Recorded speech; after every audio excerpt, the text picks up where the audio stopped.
Hello everyone and welcome back to my YouTube channel doctor Harsha Parecha. तो आप सभी का फिर से एक बार इस यूट्यूब चैनल पे स्वागत है। आज का जो हमारा टॉपिक है वो बहुत बेसिक टॉपिक है। From the subject statistics. Statistics क्या होता है? Statistics is all about data. Okay, data collect करना, उसको ऑर्गेनाइज करना, एनालाइज करना, फिर उसमें से रिजल्ट्स इंटरप्रेट करना is all about statistics. Okay, statistics में से एक सिंपल टॉपिक आज हमने चूज किया है, बड़ा बेसिक सा टॉपिक है। मुझे ऐसा लगता है कि इस बेसिक टॉपिक के बारे में सबको पता होना चाहिए जब हम स्टैटिस्टिक्स पढ़ने की शुरुआत करते हैं। तो आज का हमारा जो टॉपिक है वो है मीन, मीडियन एंड मोड। ये तीनों जो है these are measures of central tendency. Okay, तो चलिए हम देखते हैं। सबसे पहले हम ये देखते हैं कि सेंट्रल टेंडेंसी क्या होती है, then we will go back, then we will see mean, median and mode. तो अगर आप इस चैनल पे न्यू हैं, so don't forget to subscribe my channel and hit that bell icon. So let's get started.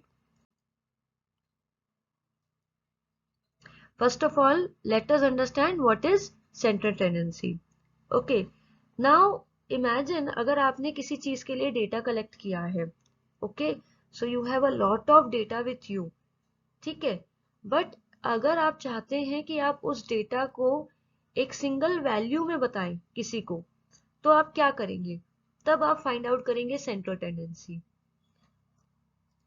जब आप उस पूरी डेटा, आपकी जितनी भी आपने डेटा कलेक्ट की है, अगर आप उसका सेंट्रल वैल्यू, सेंट्रल जैसे यहाँ पे नाम दिया हुआ है, मिडल वैल्यू, सेंट्रल वैल्यू अगर फाइंड आउट करते हैं, उसे हम कहते हैं सेंट्रल टेंडेंसी।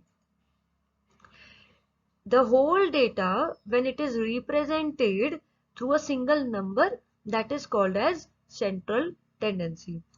ठीक है, अब हम central tendency निकालेंगे कैसे? Now there are three ways to find out central tendency. How to calculate central tendency? There are three ways.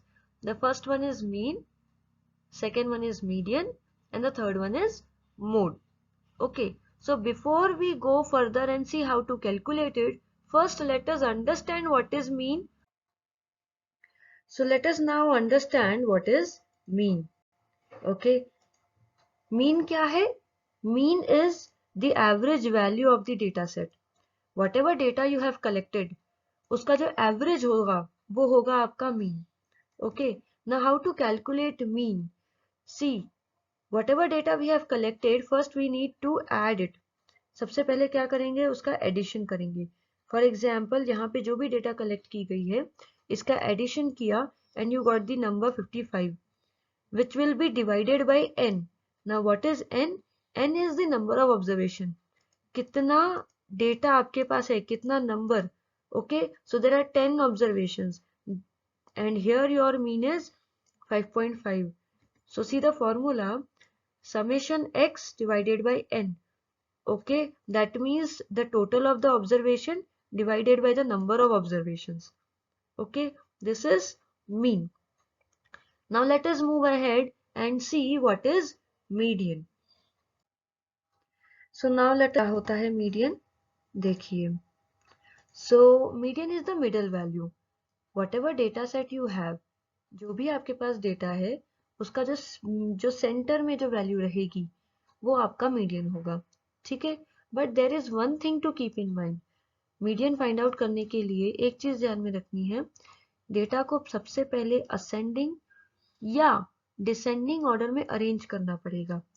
You have to arrange the data इधर इन असेंडिंग ऑर्डर और descending order. चलिए एक example देखते हैं। जैसे देखिए यहाँ पे डेटा ऑलरेडी अरेंज्ड है, 1 3 3 6 7 8 9, it is already arranged in ascending order.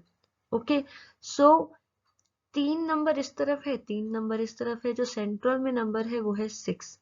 So 6 is your median. This is the case when you have odd number of observations, यानी कि जब आपका n मतलब अभी मैंने आपको बताया नंबर ऑफ ऑब्जर्वेशंस। ओके, जब आपका n ऑड नंबर है, here you have 7 observation. What if अगर आपका n इवन नंबर होगा? in that case you will have to follow this.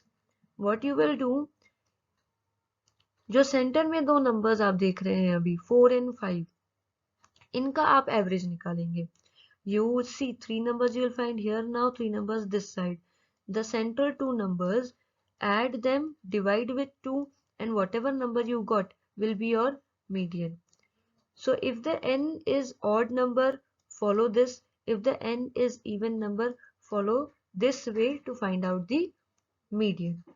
Now let us go ahead and see what is. Okay, so next one is mode.